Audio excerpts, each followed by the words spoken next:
The townsfolk always said there was something unsettling about him, something too large for the narrow streets of their quiet little town. He towered above most men, broad-shouldered, long-legged, always dressed in a weathered hat and boots that clicked heavily against the wooden planks of the saloon or the dusty sidewalks outside the general store. They called him the giant cowboy, sometimes with a laugh, sometimes with a whisper, but always with a distance that made him more of a ghost than a man. He hardly ever spoke, and when he did, his voice was low and gravelly, carrying the weight of silence rather than words. People didn't want to be near him. Some were afraid, others simply found his presence too much to bear, as though his very size magnified every rumor and suspicion that clung to him. He had no family anyone knew of, no past that anyone could recall, just those tired blue eyes that looked out from under the brim of his hat, eyes that had seen too much and said nothing about it. The children ran from him when he passed, women pulled their shawls closer, and men pretended not to notice him but muttered once he was gone. He went about his days quietly, fixing fences for a small wage, hauling hay for ranchers, working odd jobs that required strength but not trust. At night, he returned to a small shack on the edge of town, the kind of place no one visited, where his only company was the creak of the wind through the trees. He had long accepted that he was an outsider, destined to live on the edges of society where no one cared to see beyond the surface of his looming figure. But in truth, inside his chest, behind the scarred walls of silence, there was a heart that beat just as tenderly as anyone else's, though no one dared to believe it, and he himself no longer expected it would ever be recognized. It was the orphan girl who changed everything, though neither she nor he could have known that their paths were set to meet in a way that would transform both their lives. She was small, no more than 8 or 9, with tangled hair that she often tried to braid herself, wide brown eyes, and a way of looking at the world that seemed older than her years. Her parents had died in a fire 2 winters before, and since then she had been passed from one distant relation to another, none of them willing to keep her longer than necessary. She spent much of her time alone, wandering the edges of the town, sitting under the shade of the lone oak tree outside the schoolhouse, or watching the horses from behind the stable gates. She had learned early what loneliness was, and how heavy silence could feel. Perhaps that was why, when she saw the giant cowboy, she didn't look away in fear like the others. She understood what it meant to be alone, and in him she saw a shadow of her own reflection. The first time she approached him, he had been mending a broken fence post near the edge of town, his broad back bent over the work, hands steady and sure as he hammered the nails into place. She stood a few feet away, clutching a small wooden doll she always carried, and simply watched him for a long while. He noticed her, of course, but didn't speak, expecting she would run like the others. Yet she didn't. She stayed, quiet and patient, her gaze unwavering. After a while, she asked softly if he needed help. The sound of her voice startled him more than he would admit. He looked at her, truly looked, and saw not fear in her eyes, but something else. Curiosity, maybe even kindness. He shook his head, but there was the faintest trace of a smile beneath his beard, so slight that most would have missed it. From that day on, she returned. Sometimes she sat nearby while he worked, humming softly to herself. Sometimes she asked him questions he rarely answered, and sometimes she simply placed her doll on a rock and let it watch him with her. Slowly, a quiet rhythm grew between them, unspoken but deeply felt. He began to look for her in the afternoons, listening for the sound of her light footsteps on the dirt road, and she began to feel less invisible in a world that had overlooked her for too long. The townsfolk noticed, of course. Whispers spread quickly that the orphan girl had taken to following the giant cowboy, and people shook their heads, calling it foolish, dangerous even.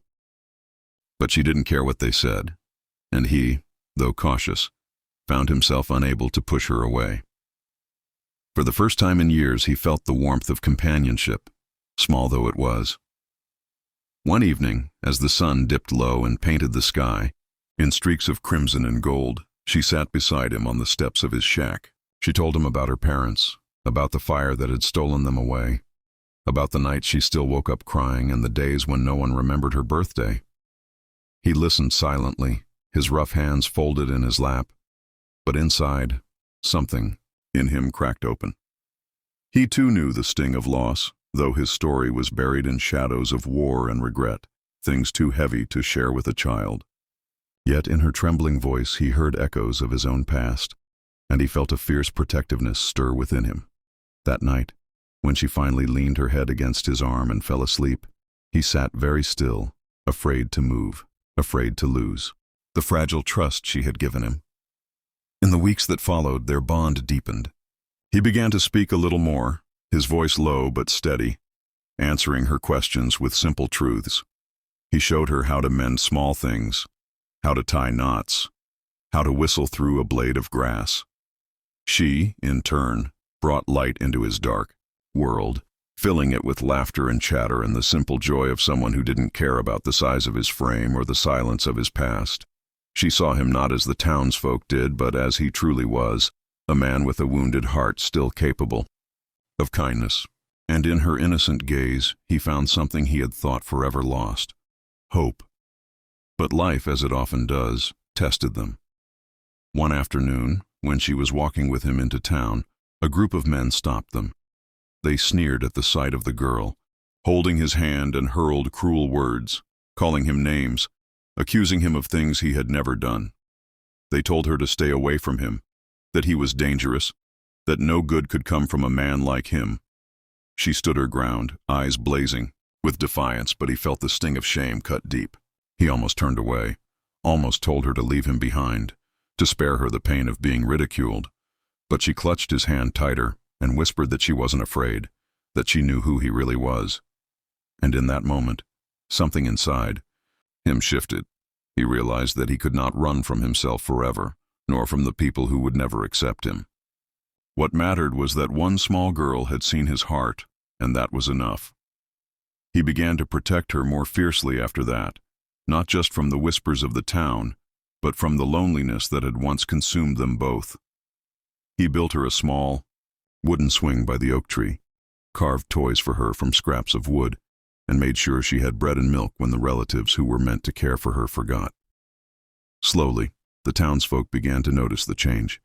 They saw the way he carried her on his shoulders, the way her laughter followed him, the way he softened when she was near. Some began to wonder if they had misjudged him all along. Others still clung to their suspicions, but seeds of doubt had been planted, and change, however slow, was coming.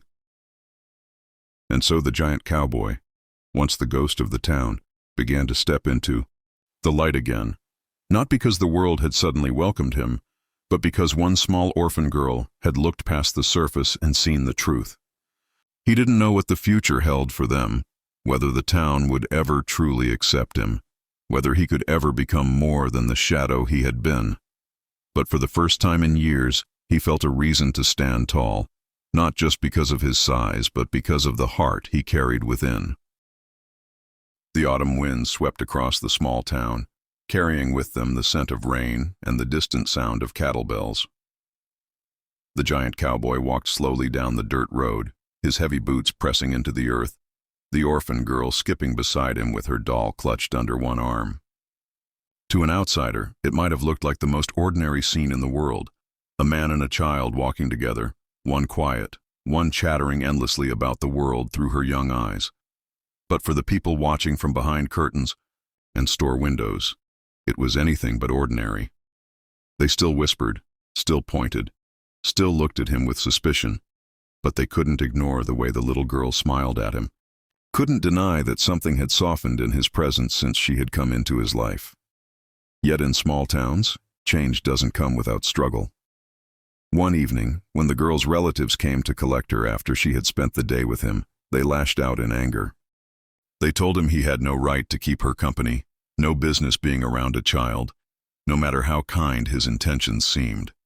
They warned her to stay away, dragging her home by the arm as she cried and begged not to be taken.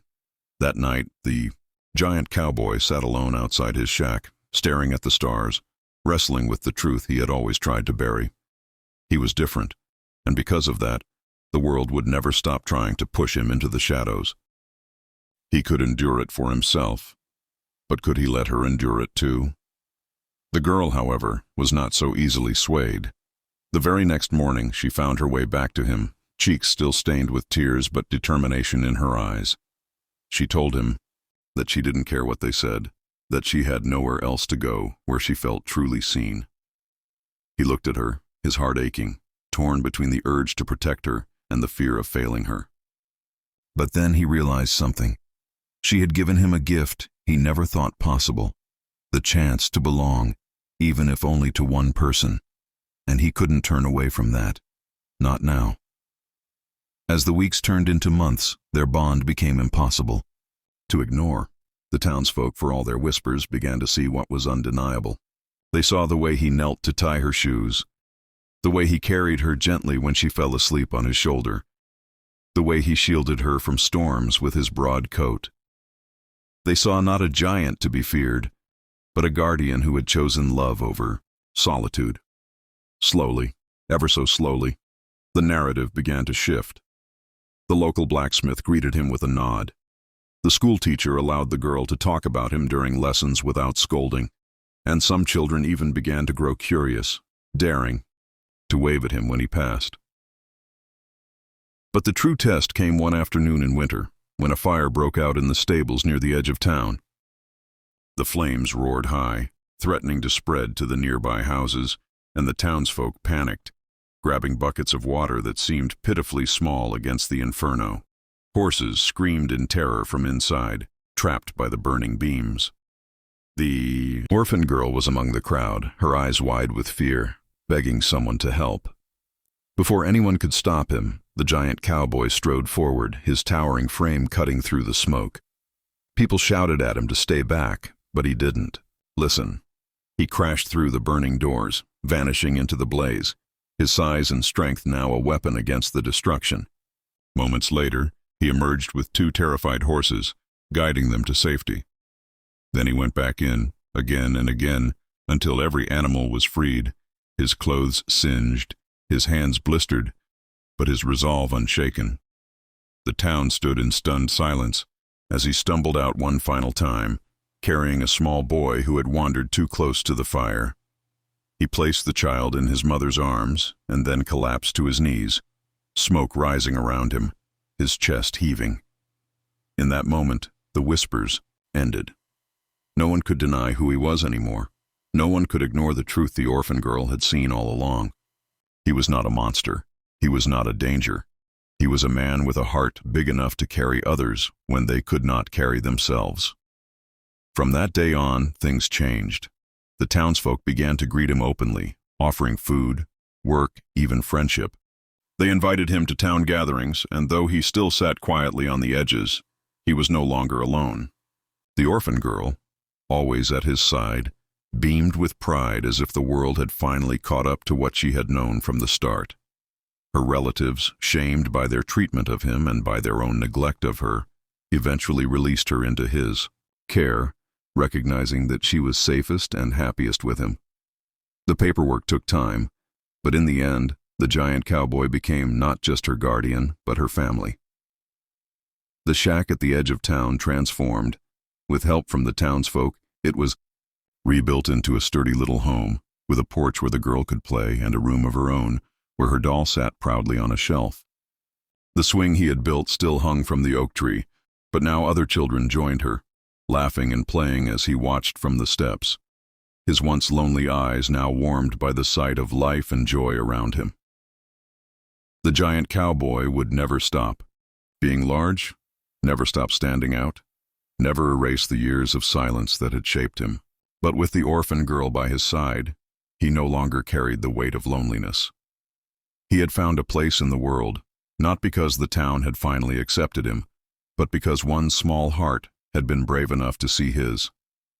And that was enough to turn his life from shadow to light. As the sun set behind the hills and painted the sky in hues of gold and crimson, he sat on the porch, the girl curled up beside him, her head resting on his arm. For the first time in years, he felt peace. He knew there would still be challenges ahead, days when whispers might return, moments of doubt and fear. but he also knew he would never face them alone again. And as the girl drifted to sleep with a smile on her face, he tipped his hat back, looked out at the world, and allowed himself to smile too. If you've been touched by this story, if you believe in the power of kindness, second chances, and seeing people for who they truly are, then please take a moment to like, share, comment, and subscribe to Echo Tales. Your support helps keep these stories alive, spreading light where there is darkness. And now, before we close, here's a special request. In the comments, share your thoughts about a time when you looked past the surface and discovered someone's hidden heart. Your words might inspire someone else, just as this story has inspired us today. This has been another heartfelt journey with Echo Tales. Thank you for listening, and until next time, may you always have the courage to see the truth that lies within.